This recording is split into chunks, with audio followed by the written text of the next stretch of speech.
Hey, what's going on, guys? It's Jacob and Zendaya here. We're about to show you the bloopers. Sometimes movie making seems very serious, but a lot of times comedy gold happens. Well, there's a lot of falling and swearing. I hope that they'll bleep that out. Cut. Them. Blooper reel. I think it's time to go. Roll it. Nice. Whoa. Save me, MJ.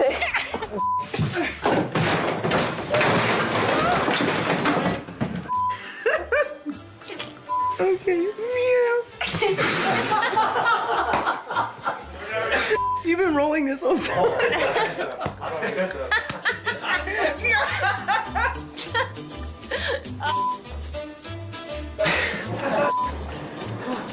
Just me? Here, buddy, let me help you. Here, come on. It's okay. Should we do the kiss? Yeah, kiss me. Someone forgot to do the monthly maintenance spell to keep the seals tight. Keep the seals tight. That's right, he did. Sorry. Whoa, If there's other Neds out there, I wonder what they're like. What if there's one where we don't even live in the same neighborhood or like the same state? Like that Ned's like in Nebraska, and you're. What if we were meant to be together in another universe?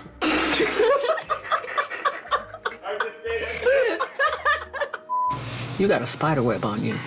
That's because I'm Spider-Man. I do actually. You do. It's a spider web right there. Oh, I couldn't leave that on. It's on your face. Action.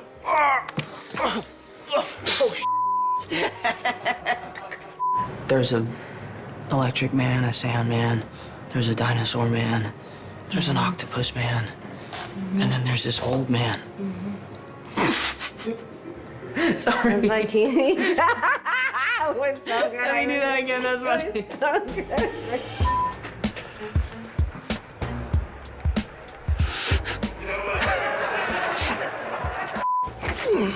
Oh,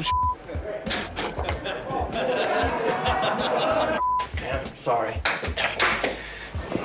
Whatever. Sorry. Yes.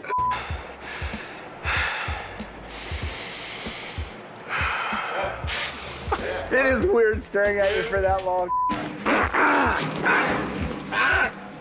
you ain't no stronger than that. Spidey, what happened? Wait. I love you guys. Come on. Okay, go from where? Go from before. Peter 1, Peter 2. Peter 2. Peter 3. Sure. Okay. The Avengers. The Avengers. What's that? Thank you. I love you. You're killing me, bro. I'm not. You're absolutely. I'm not. You're absolutely killing me. Shut up. Prove it.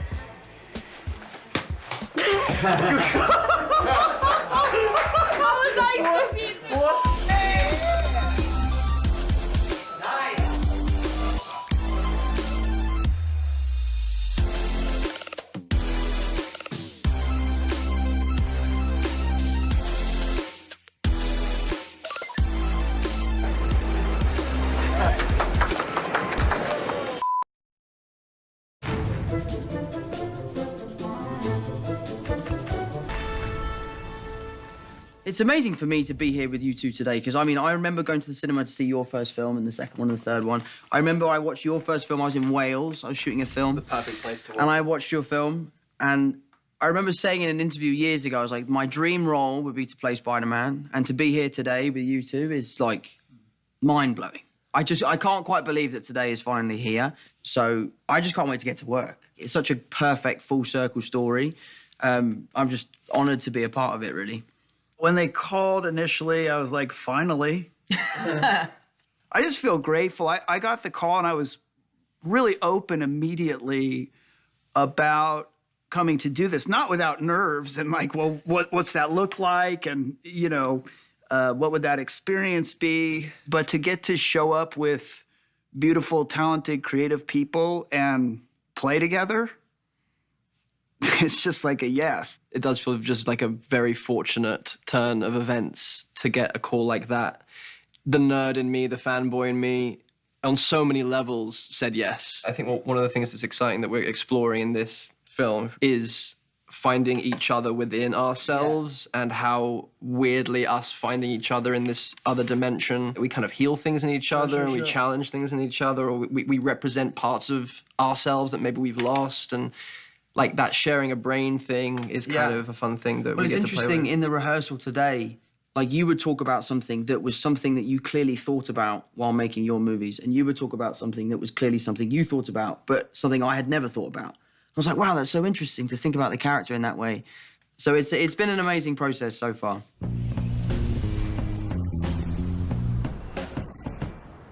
Me and Jamie have remained in touch. He forces me to MC sometimes at parties and like freestyle rap.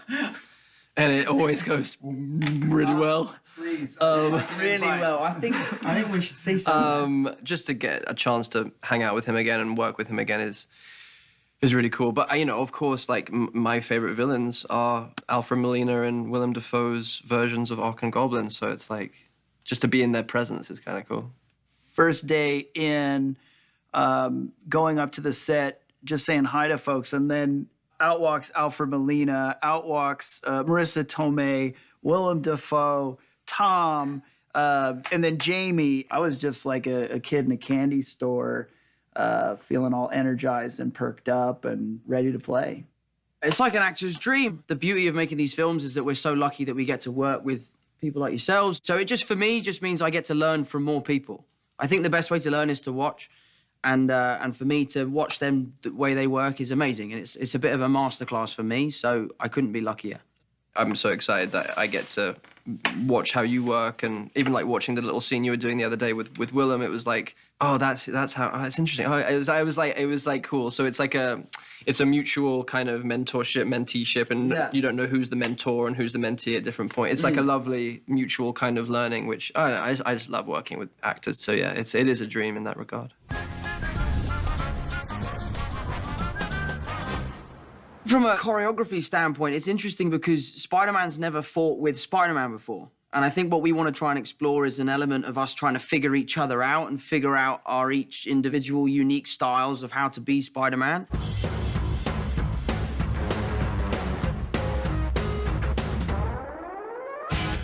He is chomping at the bit. Oh my God. I just can't, and it's been killing me because of the whole secrecy thing, because I want to go around and go like, hey, get on wires.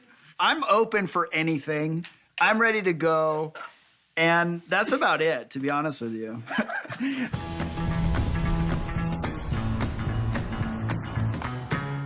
We just had a little dance in the suits. Yeah, a cuddle. We had a cuddle, cleared the cobwebs off a little bit for me. There's nothing I quite will like speak doing for a photo shoot with two lads in Lycra.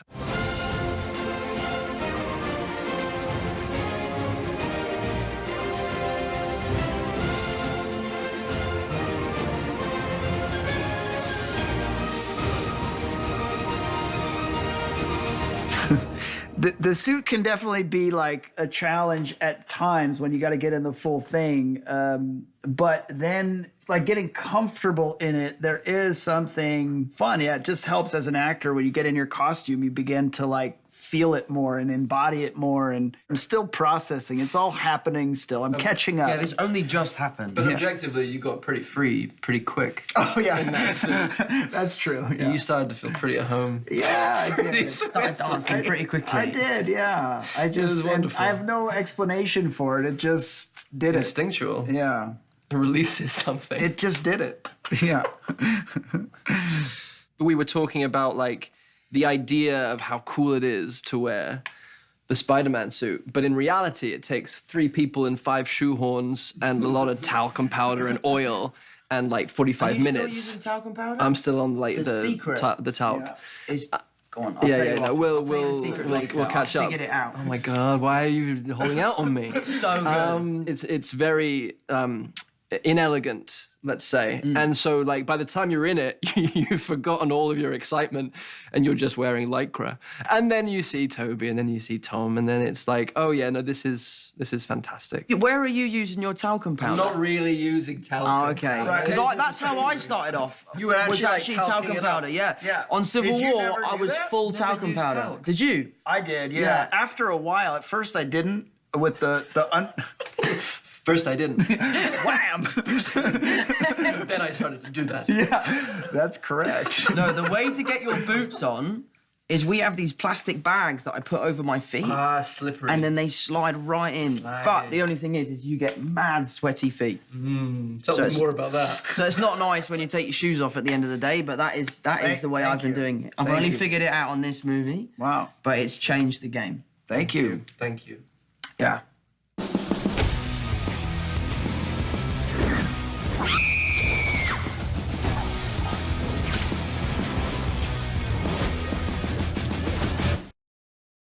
Just add like putting your hand over his face at some point. Just like this should be, if the last movie was chaos, this is chaos times 10. There always has to be a personal connection for me, something I can relate to. And I never thought of it in terms of like, we gotta go big, we gotta make this gigantic. To me, it was just reminding myself of what it felt like to be about to graduate high school. John has an essential, like, Peter Parker-ness. John Watts is everything. This is his vision, his movie. He has complete command. You can see his progression from Homecoming to now, in that he really is on his game right now. Bravo!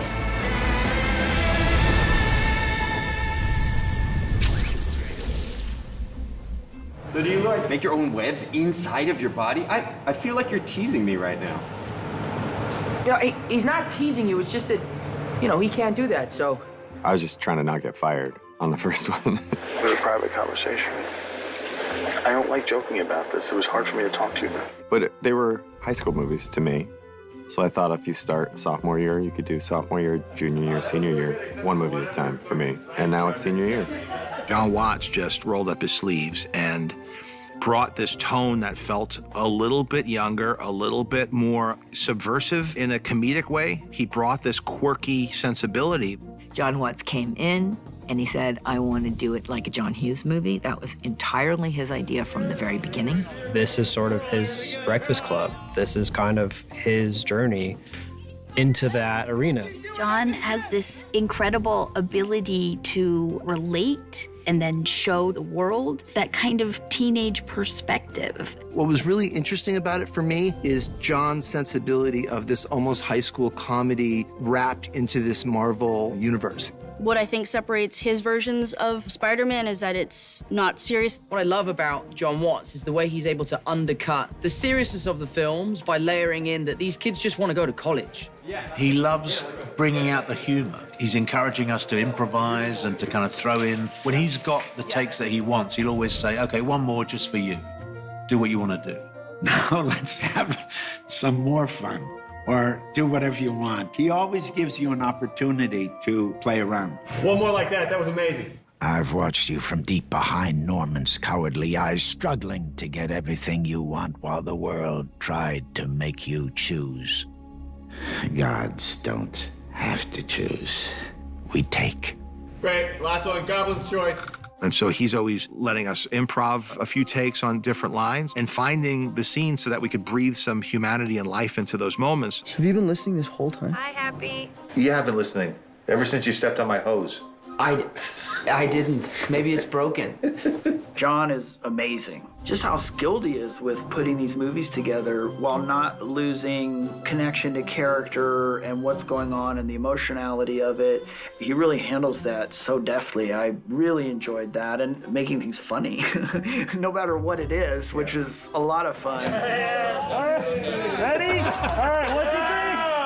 Not a lot of directors have that confidence to be able to float it all up in the air and juggle it and then put it together. That's a unique quality. So let me do like one that's really like eyes wide.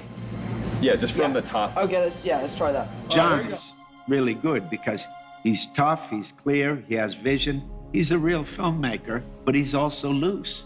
And the other thing, which is really important, I think, is that he takes the work very seriously, but himself not at all.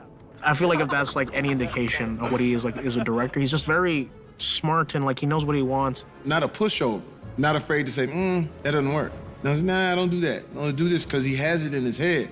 And I think that there's been many times where I've shot something and I'm like, this looks amazing. And John's like, yep, it does, but just do it again and take a beat because I'm just gonna add a line in there for Tom to say something. He's not afraid of going deep when it's deep. He's not afraid of going crazy and weird and offbeat humor when that's called for. And he's able to like keep a light, fun set while having all the responsibility. It's just so cool. He knows what he can and cannot do and what he should and should not do on these sets, and what's accomplishable and what's not. So he really has grown. Yeah, that's pretty great. I'm happy. Just do one more for shits and giggles. Let's do it. The reason why I think John's so collaborative is he takes the kind of old school Disney approach of, you know, best idea wins. He's always open to anyone, whether it's a person working at craft service or if it's a PA. The first day I walked in to a story room, new to the Spider-Man franchise with MCU, I'm just gonna be a fly on the wall. He turns to me and he says, what do you want to see in this movie? And as good as John is at the big stuff and as good as he is at the action, and he's great, he's really an actor's director too.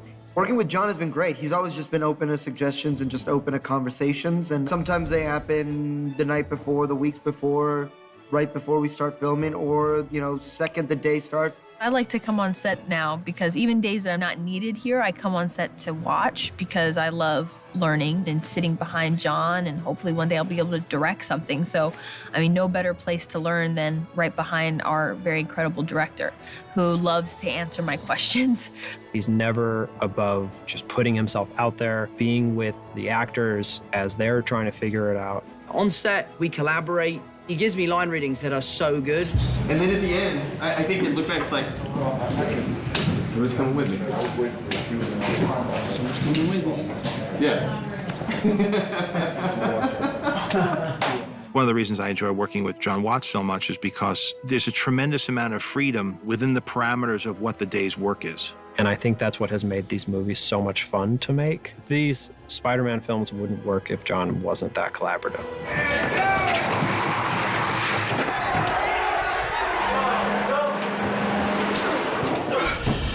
On the first movie, he was nervous, and now he's just like this baller director.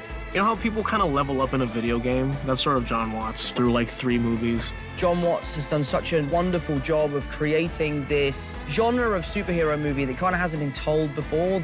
It's great to just go back to Homecoming and Far From Home and figuring out any other things that we could connect, because I just want it to be a complete world, things in the first movie, so that it does feel like one story that we've been telling over 3 movies.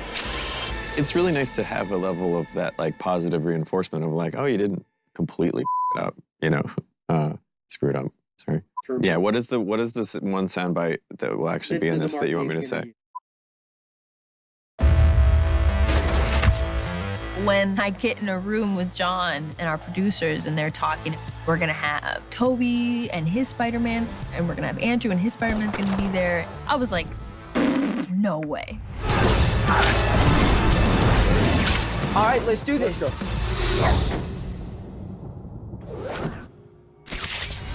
I think I can repair Dylan and Marco, but the others, The idea that they are all the same thing and they could all come together and sort of help each other, that to me felt like it was part of the DNA of the story that we were already trying to tell. And that gave me an entry point to actually get them together so that it was a story element and an emotional thing. You're okay. I got you. I gotta go. Yeah, I got it. You okay? They grow and they change and they evolve from different writers to different artists. And in the case of the films, different actors. That's why the Marvel characters have persevered so long through the decades. And then you have the fun of starting to pitch it to the actors and doing something that is worthy of their time and of their energy and stepping back into this role. I had butterflies in those meetings with Toby and Andrew, hoping that they would sign up. This is Peter Parker, Spider-Man, Spider-Man. There are other me's from another dimension. This is the wizard that I was telling you about. We're all very secretive with our films, but on this one, it's been challenging because we have people that we are trying to keep secret. It's extremely hard to tell some of these actors, hey, don't go to the grocery store. We have 6 people that we've been trying to keep secret. Whenever Tobey Maguire was traveling from base camp to set, We put this huge cloak on him. He looks like the Emperor from Star Wars. I say cloaking is no joke. We cloak them up. The minute they step out of their trailer, they're on set, they could take it off. We had a situation where one of our actors got hurt and had to go to the doctor. He gets there, and lo and behold, the doctor got a selfie with him. And so we had to track that doctor down. Oh, no.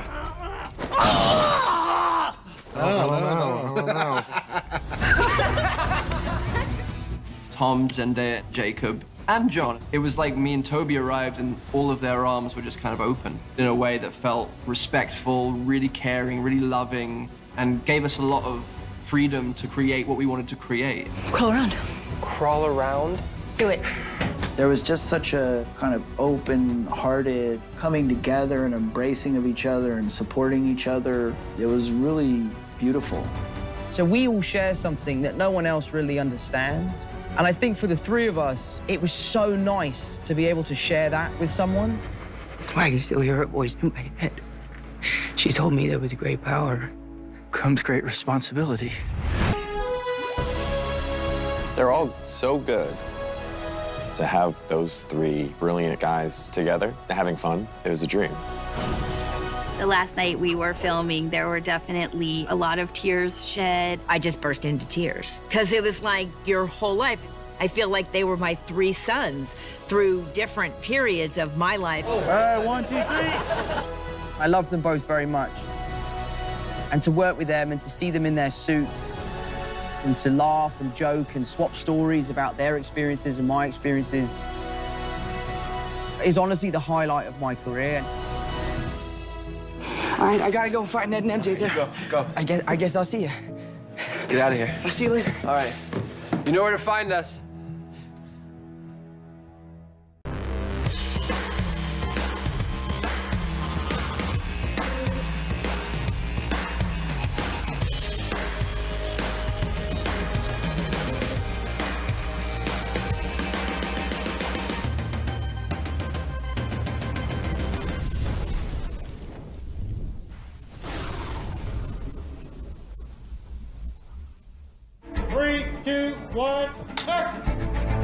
We're always constantly trying to upgrade and introduce new and exciting props and dressing and art elements to these projects. It's incredibly precise process. Every costume has many pieces. Most of the people are just, oh yeah, in a unitard, it's so much more than that. It was the question of staying true to what it was in the previous movies and yet make it appealing for the audience of 2021. They are different. Andrew Garfield's Spider-Man is way darker. His physique is also different. He's much slimmer and lengthier. Tobey's the original Spider-Man. It's a different colors. The web is silver. The muscles have been defined in a different way. Tobey's Spider-Man had to completely be redone because the suit was absolutely falling apart because, it was done in a completely different, 2001 technology. Camera set, ready, and action! We put zippers in a slightly easier position. So yeah, we made it a little bit more comfortable and easier to take off. And it was very funny when they were like talking to each other. Each of them was jealous of the other ones. You've got to be in pretty good shape to walk onto set in front of hundreds of people and look good in that suit. And, I take my hat off to both of them. They both trained really hard to get into great shape to get in those suits. I'm no spring chicken anymore. I'm 37, so I worked out a bunch. I love the challenge of it. It was harder as a non-mid-20s person to get into the kind of shape where the spandex isn't going to show everything up. You are amazing. Thank you, yeah, thanks. Will you say it? No, I kind of needed to hear that. Thank you. A mask is an intricate part of the costume, and they have skull caps that are molded to their heads, so they are not wearing it just over their bare head. Those are intricate to make it as tight as possible, not to add to any of the volume of the skull necessarily, but keep the shape. And I've never really seen that.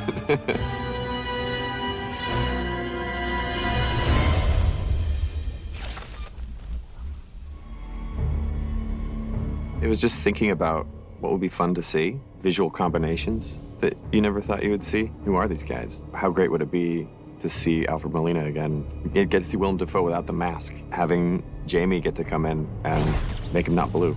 You make me sick. Leave me alone. Hiding in the shadows. No.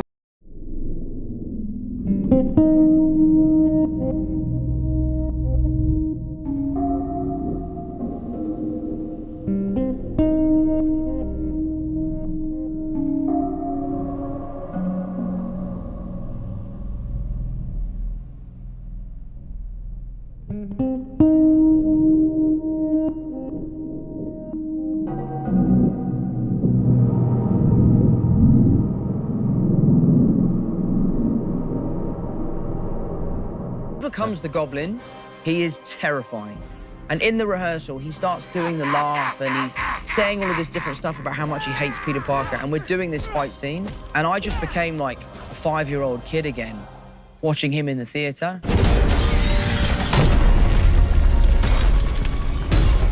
Hello, Peter. Hi. Alfred was blown away by the advancement in technology. When he made Spider-Man 2, his arms were puppets. He had 4 or 5 guys moving him around at a time. Alfred, you know, as Octo is just, to watch him work, he's so funny.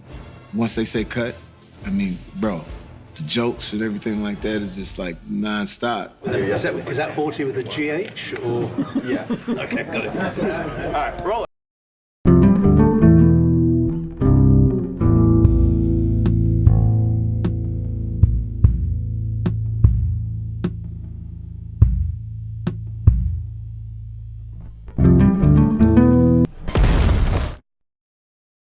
We're back, baby. Let's do this. Spider-Man 3. I've been doing this now for nearly 7 years, which is wild. What the? It feels like I've come such a long way from like having 2 scenes in Captain America to now leading this film, which has been amazing and a huge privilege.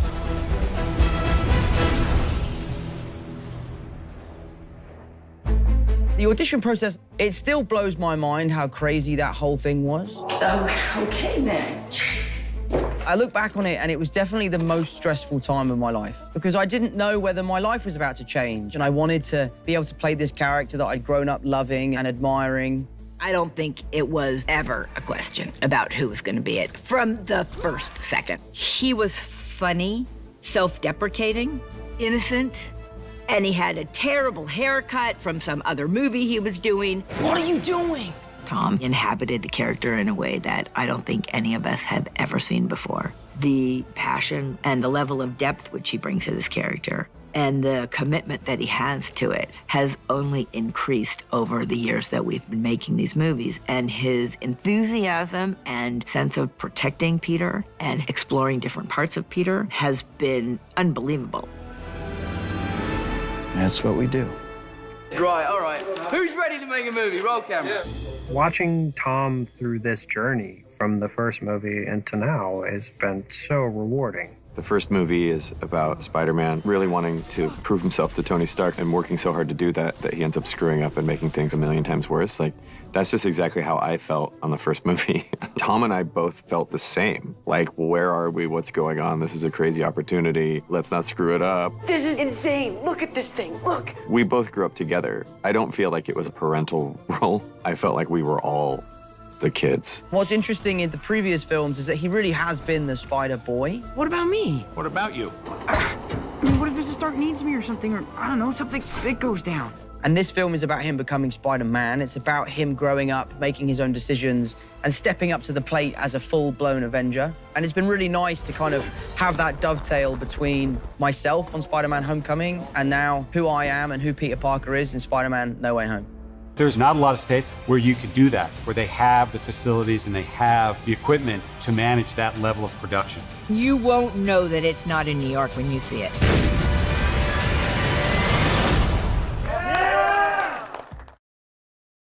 Fasten your seatbelts.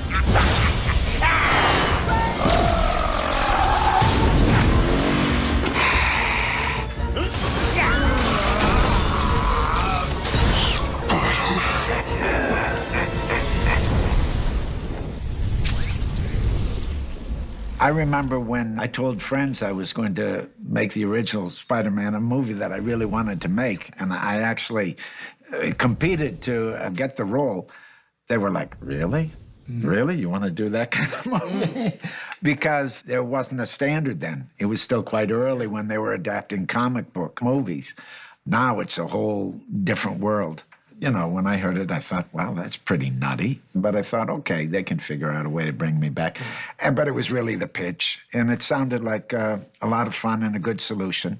I like the idea that I was returning to something, but there's a spin on it, and that appealed to me.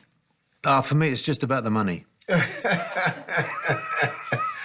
That's all. No, oddly enough, Willem and I were kind of joshing the other day about how 20 years since his first Green Goblin, 17 years since my first time as Doc Ock, and these are the longest options that a studio has ever exercised on actors. You know, it's like we've been waiting. When the idea was first suggested, my first thought was, hang on, I'm 17 years older, I've got chins, I've got wrinkles, you know, I mean, what are they going to do? And then, of course, I suddenly realised, wait a minute, they've got the technology. This isn't going to be a problem.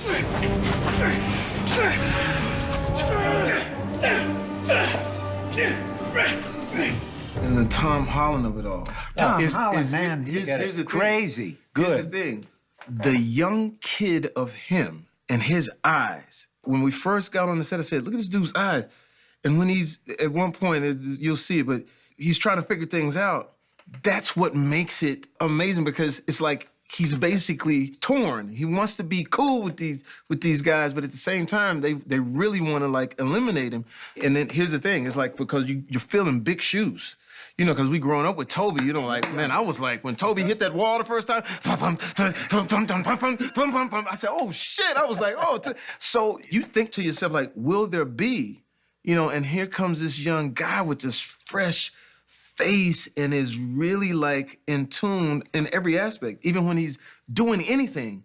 And that freaking hair, even that hair, the Spider-Man hair, I was like, this hair is great. He's really impressive. Yeah. Also, physically, he's just very agile and is really skilled. So in doing the stunt stuff and the fighting stuff, he's a freak, man. He's really clean. He's really good. Really beautiful. And he's got a real film intelligence. Like, he understands the angles. He understands the lenses. He understands how you work with the camera to tell the story. And, you know, what's the best this or that. And it's so kind of, I'm talking, Willem, do you mind? And it shows a real sense of he just understands it. I predict within the next 5-6 years he's going to be directing.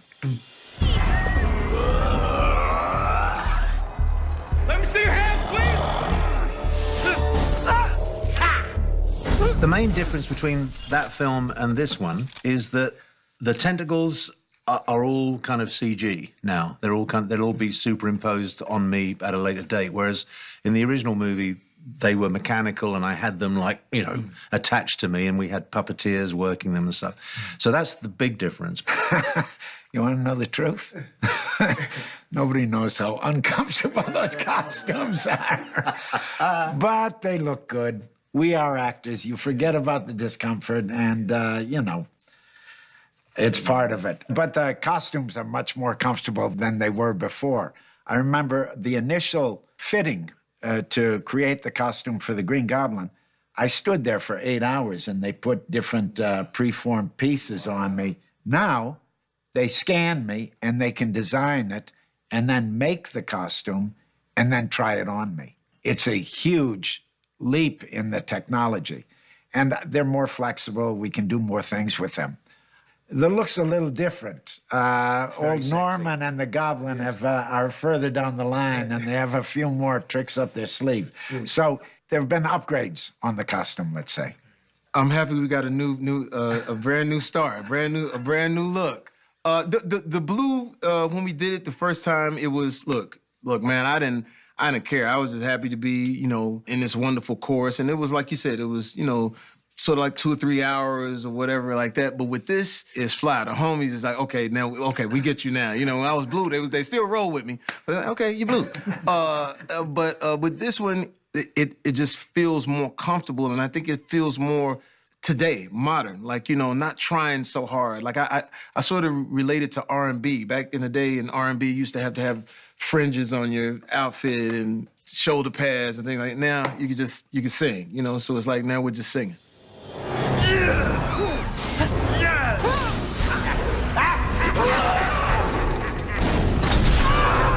Who would be the best villain? It's crazy because, like I said, we've just been watching Willem. It seems personal. because with Electro, it's like Electro and us, it's to the world. The world did me wrong. But when something is personal, and you can go all the way back to Shakespeare, there's nothing that can beat that, no matter what costume you put on, no matter what you say. So when he speaks, he has the power. They all have different qualities. But in terms of overall kind of scariness, I would go along with Jamie's assessment. It's just true. I mean, I'm sorry, Willem, you're just going to have to deal with it. But as far as where Doc Ock is in the echelon of who's more powerful, I think Doc Ock isn't exactly in the Premier League, but he's kind of nudging up. He's the guy that's arrived at the party and has kind of said something like, I've got the beers, and they let him in. These guys are really generous. I mean, not only in their comments, but, you know, the nice thing is when you have resources and you have people that want to be there, and this isn't their first rodeo, it's a real good working situation. And flexibility, generosity are two of the qualities that you want in an actor, and these guys are like that. I'm gonna kill the light. Hello, my dear.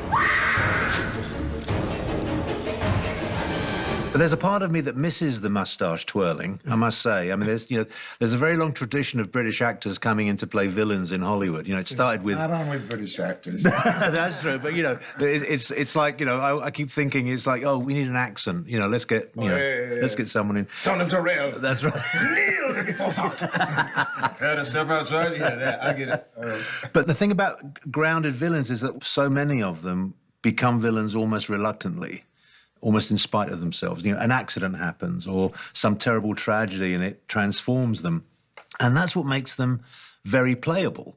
Because it's not just mustache twirling. It's not just kind of pulling a face and, you know, there's some real depth to it. And that's what makes them interesting. I mean, it's a privilege to be here, that's for sure. It's a joy to be here. Oh, I gotta tell you, it's just so much fun. I mean, there's a part of us that's like, we're all, I think I can say this for all, we're all fans. Yeah. Lonely, that was my name, until I hit this town. My loves were hand-me-downs.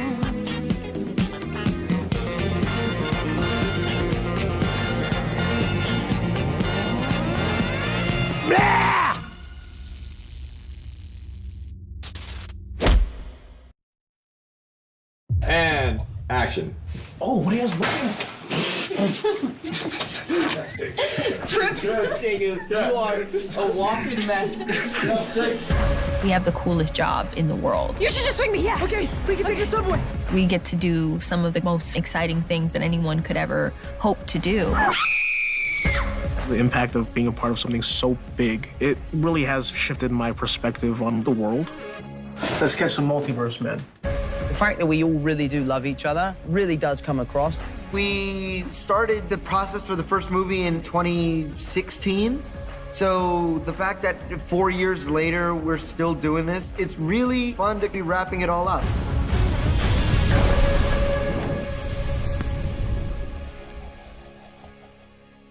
I know you're supposed to do, but sometimes you just want to do the exact opposite just to see what will happen.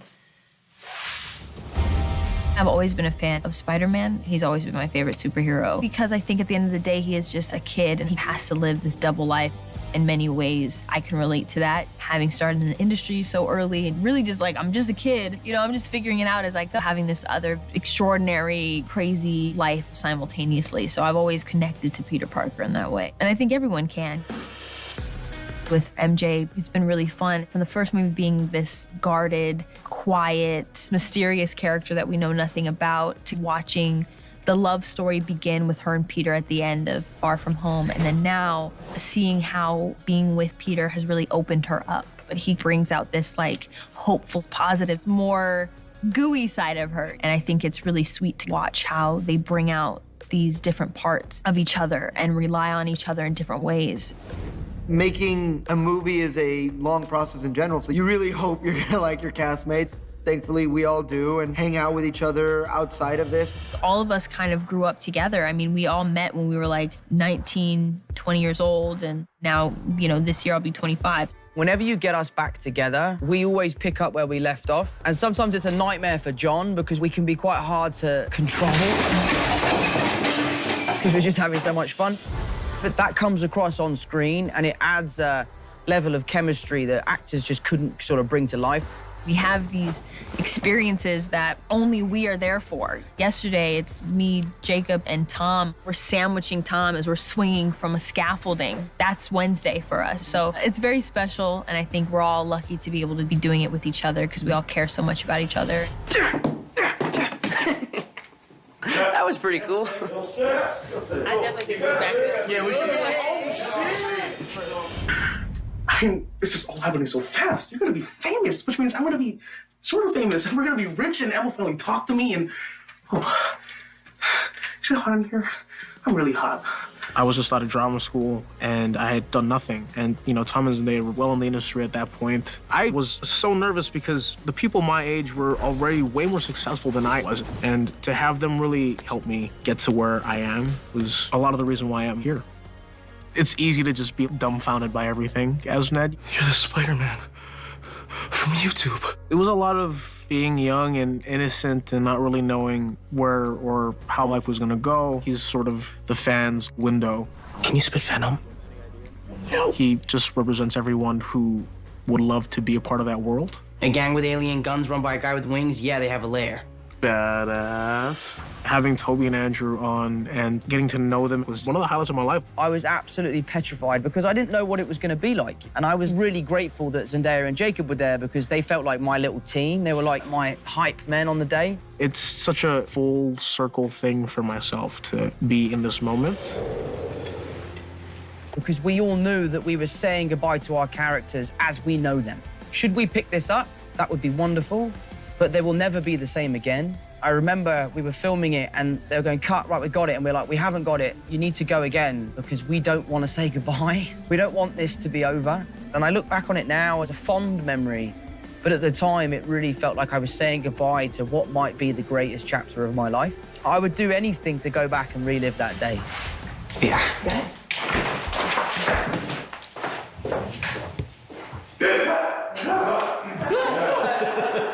Jacob, you trying to quietly open the door? Sorry. How many of the hidden references were you able to uncover in Spider-Man No Way Home?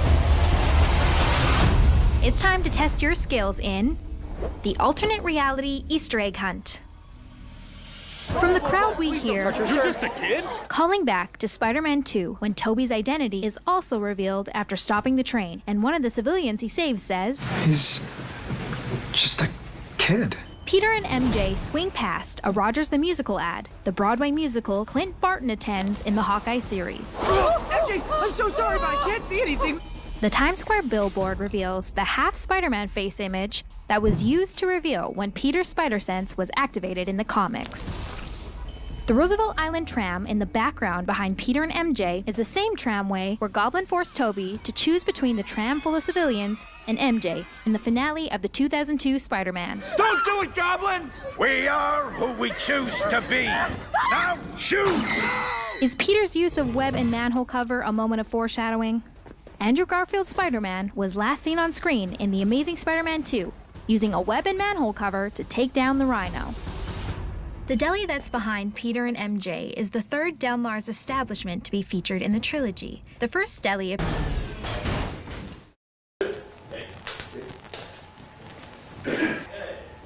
Tail sticks, I'm sorry, tail sticks. Beautiful. Yeah. That was better. And jump. Better.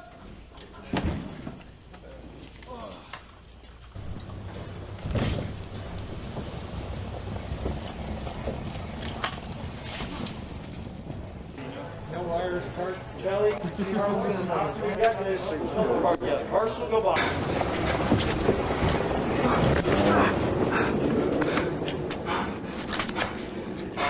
me the box. No.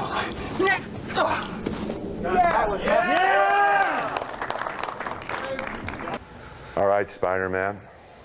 It's nice knowing you. Here we go. Look, Parker, the danger isn't Mysterio. It's you trying to live two lives at once, and the longer you go on doing that, the more dangerous it becomes. Wait, can't some people still know? That's not quite how the spell works, and it's very difficult and dangerous to try and change it mid-casting. It's kind of works. No? It's Well, it's hand, and then as he turns around, Who are you? Where am I?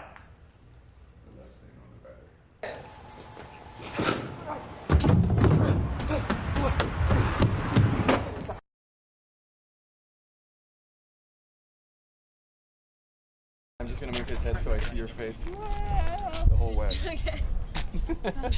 It's great.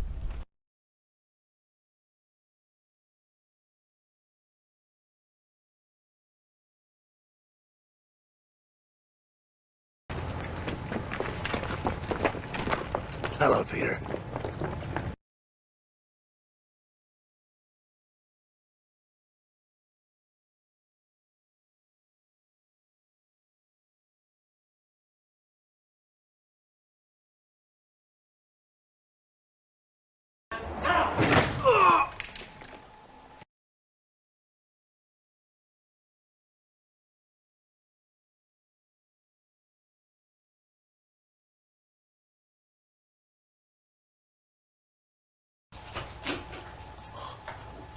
Badass.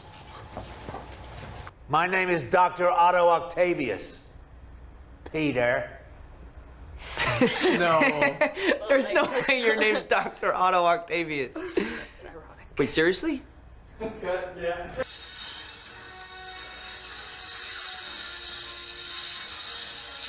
No, I really think that you should have a disguise.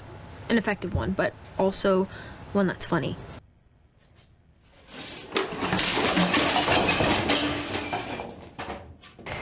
In light of the recent controversy, We are unable to accept your application. It's so unfair. I mean, I didn't do anything wrong. You guys definitely didn't. You know what? I don't regret a thing I did.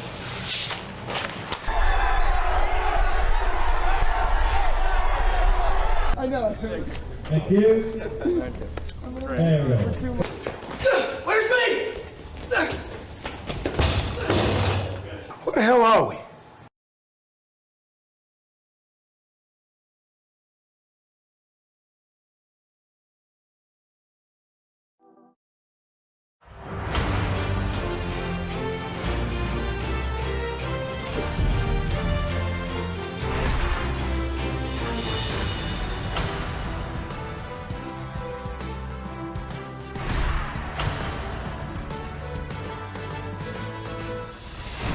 Mr. Burke, you're saying you saw Spider-Man with your own eyes destroying multiple power lines?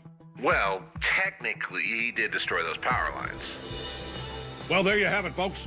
Firsthand from an unimpeachable witness. Wait, I wasn't finished. I'm sorry? Spider-Man was stopping this guy who was absorbing all the energy from the lines. Uh-huh.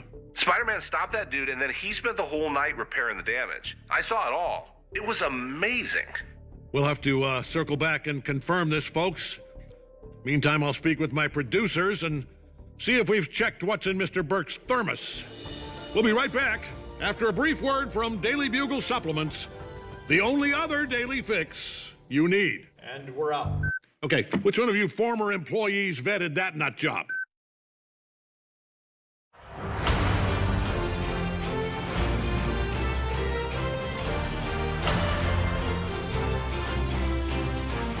From local street hooligan to international terrorist. Well, the higher you fly, the harder you fall.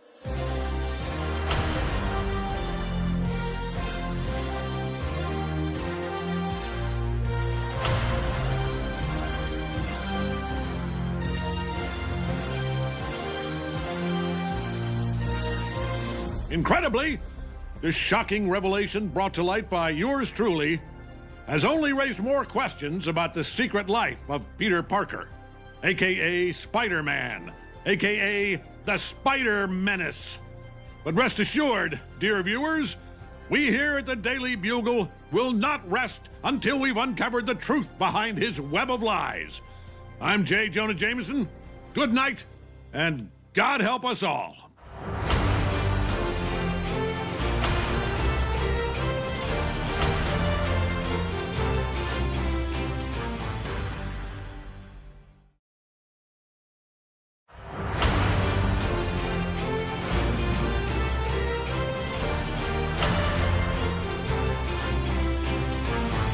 What's up, Flash Mob?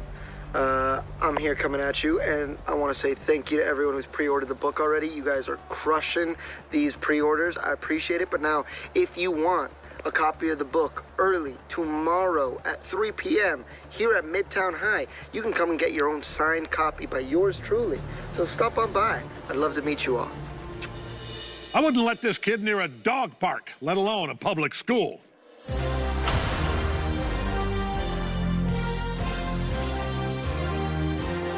Peter Parker, who you might actually know as Spider-Man.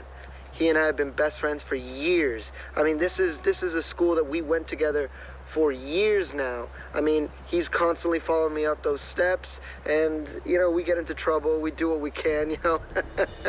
As if our public schools weren't dangerous enough between the lead paint, asbestos, and Salisbury steak made from military horses. Don't believe me? Check out my 4-part expose on dailybugle.net.